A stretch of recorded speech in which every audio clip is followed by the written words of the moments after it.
I was super skeptical when I first came across this. I thought there is no way that this is going to work, but I have to say the impact has been, well, pretty magical. Welcome to A Different Practice. I'm your host, Lauren Lester, and I'm passionate about helping solo attorneys build thriving practices. After starting my own solo firm straight out of law school and building it to a successful practice that earns well over 6 figures while working part-time, I'm here to share the tools and strategies that made it possible. Think of this as grabbing coffee with your work bestie while learning everything they didn't teach you about running a business in law school. Pull up a seat and get ready to build a different practice. Welcome back to A Different Practice. I cannot believe I am saying this, but today marks the 50th episode. I remember recording the first few episodes and feeling so stupid and silly that I wanted to quit. There were definitely tears shed, and I threw several takes in the trash thinking that this would never come to fruition. Honestly, I thought, no one will have to know that I tried and totally failed at this. But I pushed through and put myself out there despite all of my reservations and even a bit of embarrassment. I put myself out there even when it was scary. And here we are 50 episodes later. Wow.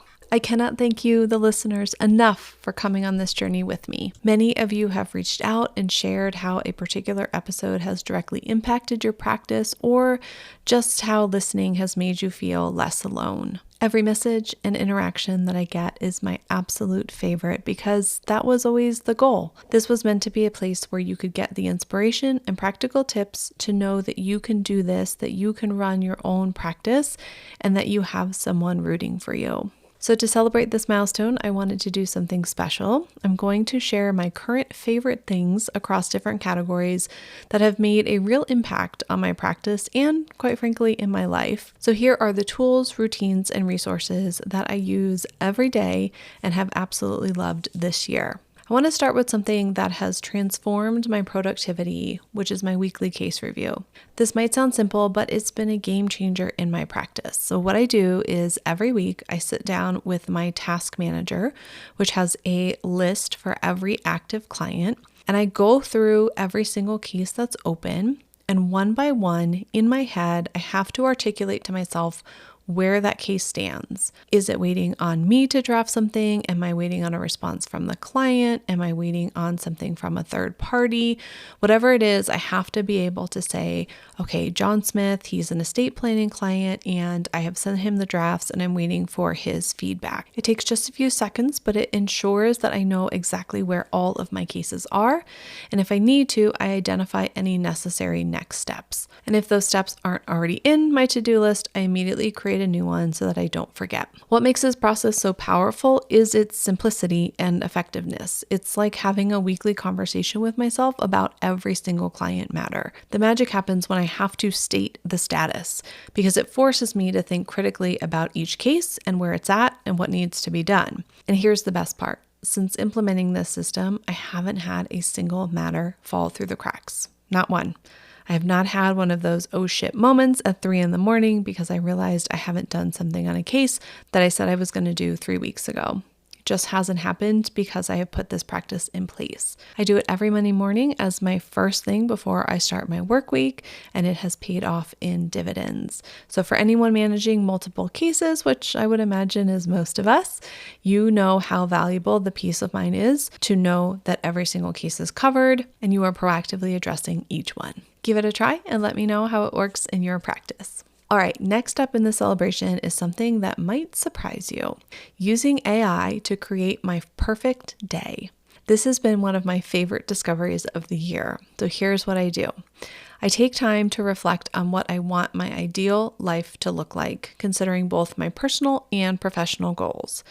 Then I work with Claude, which is an AI assistant, to craft a detailed description of what a perfect day would look like and, crucially, what habits I would need to develop to make them happen. I was super skeptical when I first came across this. I thought there is no way that this is going to work, but I have to say the impact has been, well, pretty magical. It's one thing to have a vague idea about what you want, but having AI actually help you articulate it in detail creates this incredibly clear vision. It's like having a blueprint for your future, but one that feels both aspirational and actually achievable. When you feed it the input, the AI helps identify patterns and habits that might not be so obvious to us, making the path forward much clearer. Here is just a small part of what AI helped me create. The sun hasn't quite risen over the city skyline when you slip out of bed, careful not to wake your husband. The hardwood floors are cool beneath your feet as you pad downstairs, wrapping yourself in the soft, oversized cardigan you keep draped over your reading chair. Through the kitchen windows, the first golden rays are beginning to illuminate your herb garden, where lavender and sage sway gently in the morning breeze. You start your morning ritual by brewing a cup of Buddha's Dream tea in your favorite ceramic mug, a souvenir from last year's summer stay in Tuscany. While the tea steeps, you step onto your back deck, inhaling deeply as the crisp morning air fills your lungs. The gentle humming of your beehive provides a soothing backdrop as you settle into your favorite meditation spot. And it goes on from there, talking about my morning routine, what my house sounds like, my interactions with my kids, what my work day looks like, and the type of work that I'm doing. And then it circles back. And then it ends with the end of the day, kind of winding down that really important family time and an overall sense of having a really purposeful, fulfilling life. In addition to creating this narrative, which was just absolutely wonderful to read and made me go, yes, that sounds amazing. How do I get there? I also prompted the AI to give me the schedule and habits that I would need to implement to help me reach that vision of my life. So it gave me 5 key habits that I would need to start cultivating today to make that vision a reality.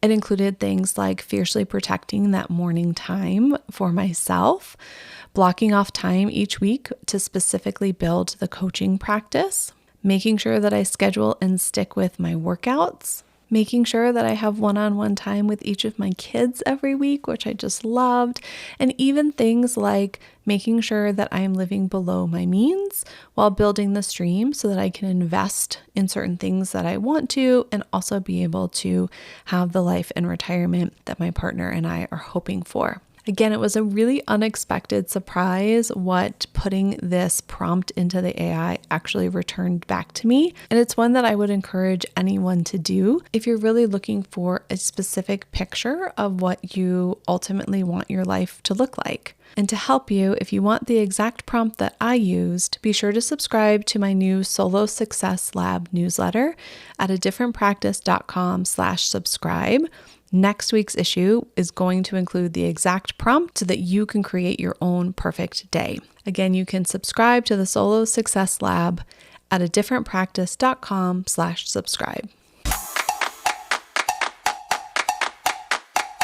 All right, if you've listened to the podcast for a while, you know that I am a big reader. And so, of course, one of my favorites that I had to share with y'all is my favorite recent read. So I have to highlight TED Talks, the official TED Guide to Public Speaking by Chris Anderson. This book couldn't have come at a better time because it's one of my goals for 2025 to level up my public speaking game. Now, I should mention that I am fortunate to have done Toastmasters in my younger years, so I don't struggle with the fear of public speaking, which I know is really common. Sure, I absolutely get butterflies, but what I learned from Toastmasters and others is that when I focus on delivering value to the audience, those nerves tend to settle down. While tips for getting over that initial fear are certainly in the book, what made the book a highlight to me is how it breaks down the formula behind successful TED Talks. And let me tell you, it is packed with practical examples covering everything from structure to the actual delivery. The author pulls from actual TED Talks and then explains why they were so powerful,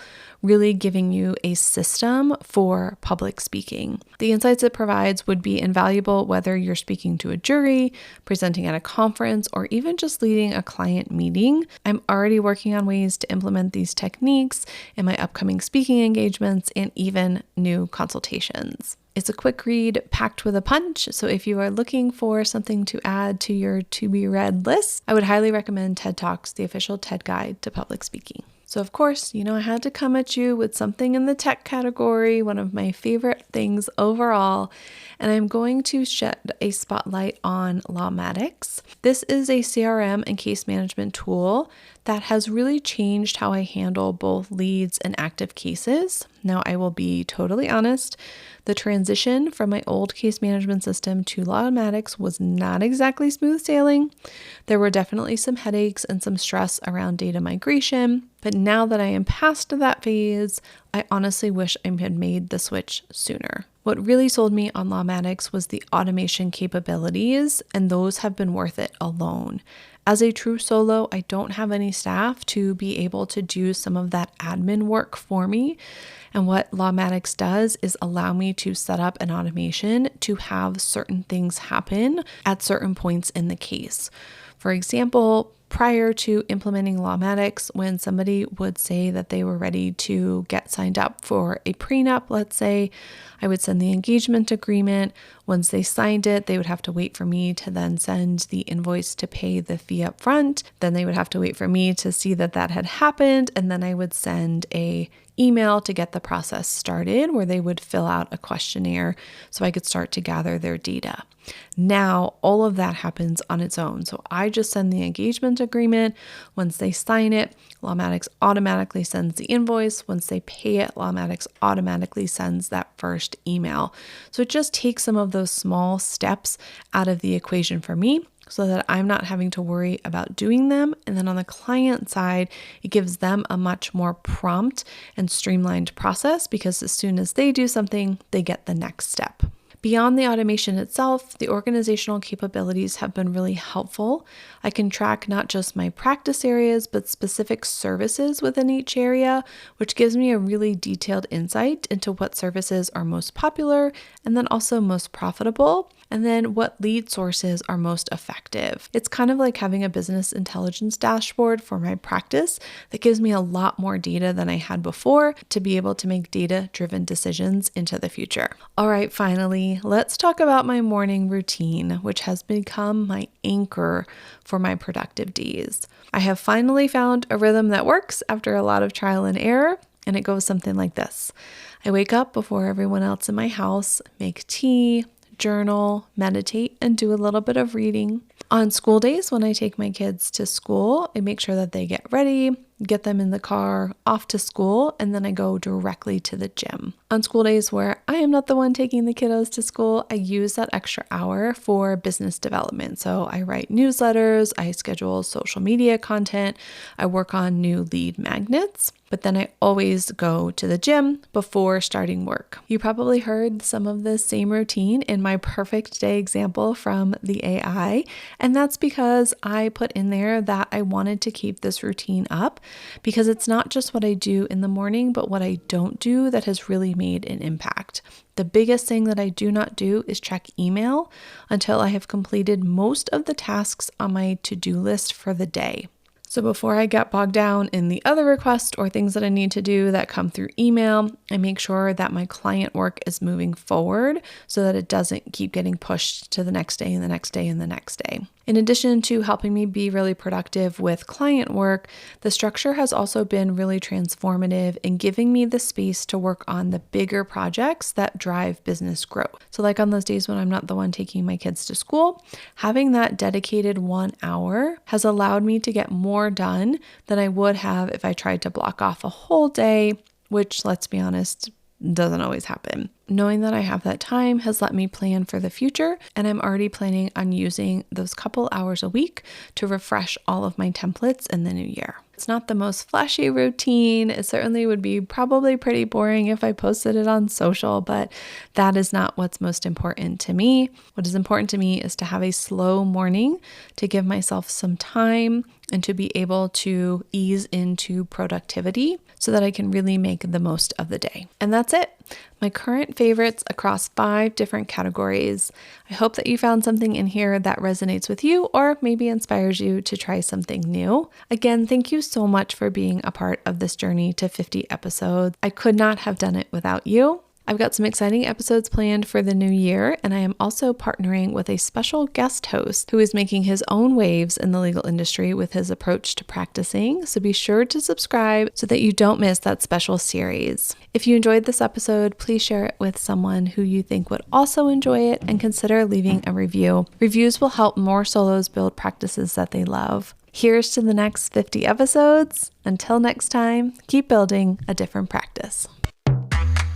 Thanks for joining me on another episode of A Different Practice. If you found value in today's conversation, subscribe to my Solo Success Lab newsletter, where each week I test and share what actually works in solo practice. Sign up for free at adifferentpractice.com/subscribe. Want to help other lawyers transform their practices too? Follow the show, leave a rating, and share this episode with someone who might benefit. And if you're ready to take your practice to the next level, download my free guide to the 6 pillars of optimization at adifferentpractice.com/optimize. I've distilled nearly a decade of experience, including all the mistakes and victories, into the essential elements every successful law firm needs. I'll see you next time, and until then, keep building a different practice.